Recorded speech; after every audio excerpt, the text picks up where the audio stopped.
মঙ্গলবার সকাল থেকে ফের চালু হয়ে গেল ভৈরব সেতুর উপর যান চলাচল। ব্রিজের লোড টেস্টের কাজ চলায় গত শনিবার সকাল থেকে 3 দিনের জন্য এই সেতু বন্ধ রাখার নির্দেশ দেয় জেলা প্রশাসন। ঘুরতি পথে যাতায়াত করায় ও পায়ে হেঁটে সেতু পারাপার করার সময় চরম ভোগান্তির শিকার হতে হয় নিত্যযাত্রীদের। তবে কাজ শেষে মঙ্গলবার সকাল থেকে সেতুর উপর দিয়ে যান চলাচল শুরু হওয়ায় স্বস্তিতে স্থানীয় বাসিন্দা ও নিত্যযাত্রীরা। মানসিক স্বাস্থ্যের জন্য সবার আগে যে নামটি মনে ভেসে ওঠে সুস্থ মনের ঠিকানা মনোবীক্ষণ। যোগাযোগ নাম্বার 7477799516।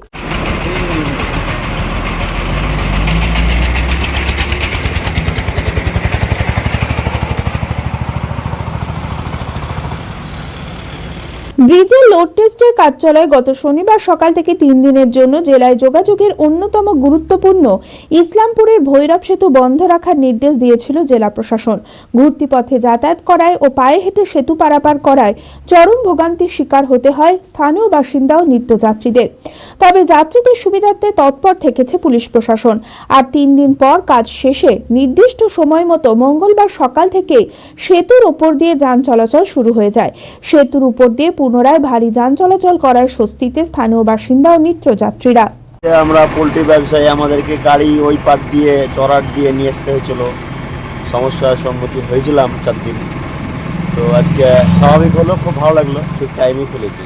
এই যে ভোগান্তি, মানুষের অসুবিধা, হ্যাঁ, ব্রিজ খুলে দিয়েছে, আসছি, মারাত্মক সমস্যার সম্মুখীন হয়েছিলাম। তো এখন স্বাভাবিক আছে, আর অসুবিধা নেই। এখন গাড়ি স্বাভাবিক চলাফেরা করছে, আমরাও ঠিকঠাক মাল নিয়ে যেতে পারছি মানুষের কাছে। তবে সময় লাগলেও এই সেতু যেন ভালোভাবে সংস্কার করা হয় এমনটাই দাবি জানিয়েছে স্থানীয়রা। ব্রিজটা খুললো, আপাতত খুললো, দেখছি গাড়ি টাড়ি সব চলছে। আমরা বিস্তীর্ণ এলাকার, বিশেষ করে দমকল সাব ডিভিশন এরিয়ার সমস্ত মানুষ অসুবিধা ভুগছিলাম। একদম ব্রিজ বন্ধ হয়ে যায়, দূর দূরান্ত দিয়ে মানে ঘুরে ফিরে যেতে হচ্ছিল। সেটার সমাধান কিছুটা হলো।